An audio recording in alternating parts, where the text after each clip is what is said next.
일반 주택을 구매해서 살고 있는데 옆집 사람이 와서 내 집 대지가 자기 땅을 침범해서 담이 설치되었으니 담을 허물고 다시 설치하랍니다.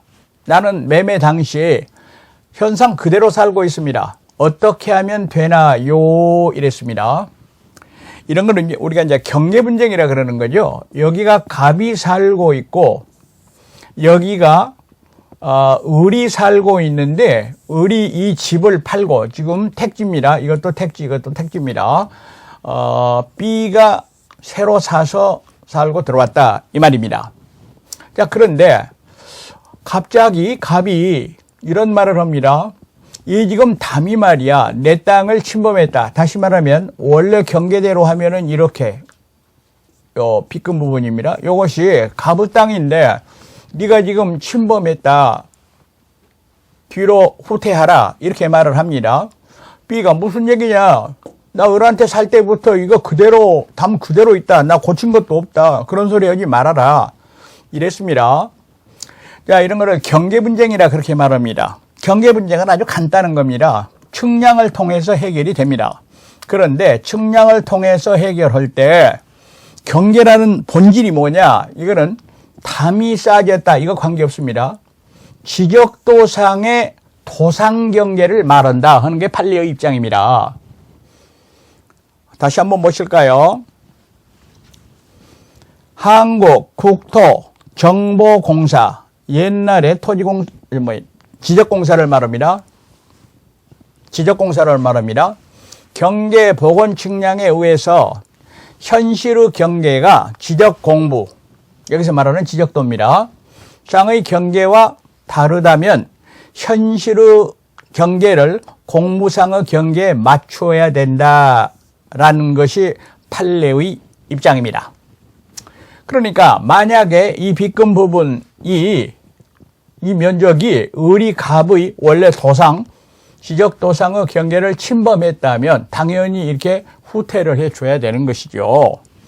여기서 판례를 그대로 한번 보시겠습니다.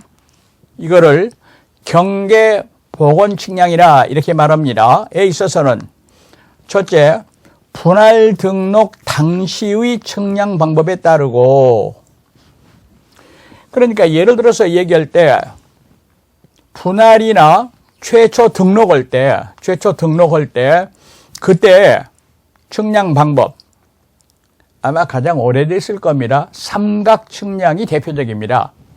했는데 지금은 측량 기법이 엄청나게 발달했습니다. 뭐 전자적인 방법, 뭐 항공에서 촬영을 GPS 촬영법 이래가지고 굉장히 정밀합니다. 그러니까 오차가 거의 밀리미터 이하로 줄여버린 이런 겁니다. 그렇지만 분할 등록이나 등록, 그러니까 소유자 등록 최초할 때 그때의 측량 방법에 따르고, 두 번째, 측량 당시의 기초점을 기준으로 하여야 된다. 그런 얘기가 되겠습니다. 여러분, 지금 우리가 살고 있는 지적도는 거의 안 고쳐집니다. 근데 언제 이것이 고쳐지냐면은 조금만 더 얘기하겠습니다. 재개발 또는 재건축할 때, 재건축은 별거 아닙니다. 재건축은 그러니까 도로가 다 나 있는 땅이거든요. 그런데 지금 아파트가 들어서 있는 거를 다시 짓는 거거든요. 그런데 재개발이라는 거는 옛날 동네 있죠. 뭐 이렇게 경계가 개발, 세발 이렇게 돼 있어요. 이거를 다 밀어버리고 이렇게 바둑판처럼 이렇게 이제 만드는 거예요. 여기는 참고하십시오. 지적도가 이렇게 도면으로 돼 있지를 않습니다. 수치 지적도라 그래가지고 XY 좌표상의 수치로 나타냅니다. 굉장히 정밀합니다. 그러나 그와 같은 수치로 나타내기 위해서는 경계가 어느 정도 이렇게 직선으로 돼 있어야 줘야 됩니다. 그러니까 이렇게 된 거를 이렇게 해가지고 등록을 다시 할 때, 그때 당시를 기준으로 한다. 이런 얘기가 되겠습니다. 이후에 분쟁이 났을 때의 얘기죠.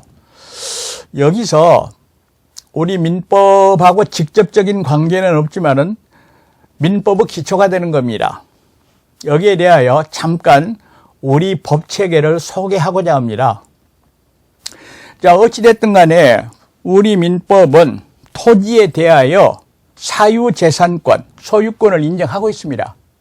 그런데 이 소유권을 보호하기 위해서 국가에서 아주 완벽한 제도를 갖춰가지고 운영을 하는데 그것이 이원화되어 있습니다. 우선 먼저 행정부에서는 그 토지의 사실관계를 확정해서 공시를 해줍니다. 예를 들어서 위치, 무슨 시, 무슨 동, 몇 번지.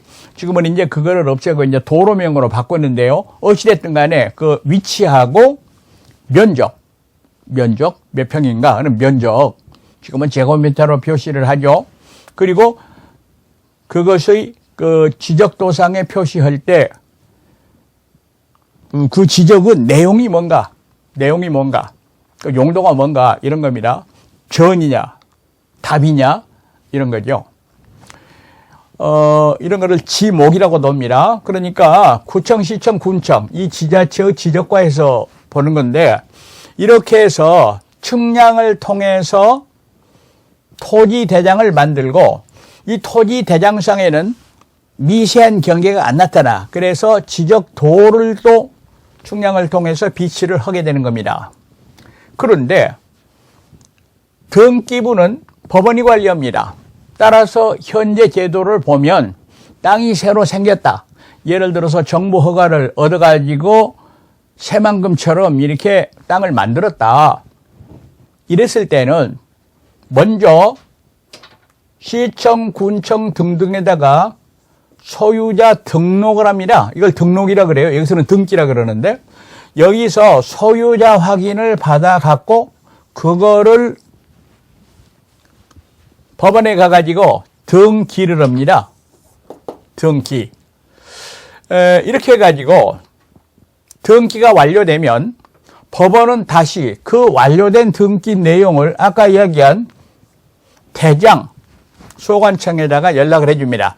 따라서 원칙적으로는 이 양자가 일치되게 돼 있어요. 서로 이렇게 연락을 해주니까. 그런데 가끔 잘못된 경우가 있습니다. 이랬을 때 얘기인데 만약에 대장하고 등기 기록이 차이가 나더라. 이랬을 때는 사실관계는 대장이 우선합니다. 예를 들어서 면적이라든지 뭐 번지수, 무식하게 말하면 번지수. 우리는 조금 무식하게 말합니다. 아직 이제 본 식사가 들어가기 전에 맛보기이기 때문에. 그런데 권리관계, 소유자가 누구냐, 은행에 잡혀 있느냐, 이런 것 따지는 권리관계가 만약에 대장하고 등기가 다를 때는 등기가 우선합니다. 권리는 등기가 우선. 그러나 사실관계는 대장이 우선합니다. 이때 여기서 경계 분쟁은 사실은 권리 분쟁이 아닙니다. 그게 뭡니까? 이 지적도상의 경계를 두고 일어나는 겁니다. 여러분, 이와 같은 제도의 목적이 뭐라고요? 토지에 대한, 부동산에 대한 사소유권을 보호하기 위한 제도다라는 거 이해하시기 바라겠습니다. 여기서 우리가 측량 이야기가 나왔는데 측량은 우리 민법에서는 그렇게 다루지 않고 여러분이 2차 시험 공시법에서 다루는데요. 그 측량 기술도 시대에 따라서 엄청나게 발달해 왔습니다. 지금은 이거를 LX라고 부릅니다. 한국국토정보공사, 앞서 제가 말한 지적공사를 이렇게 부릅니다. 이렇게 볼 때 그 출발이 대단히 불행했어요.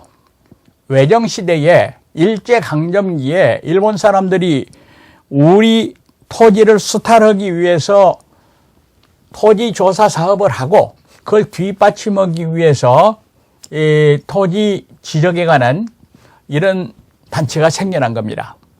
여러분, 조선 말기에 우리는 정밀한 서양식 토지 제도, 소유권 제도 이런 게 없었어요.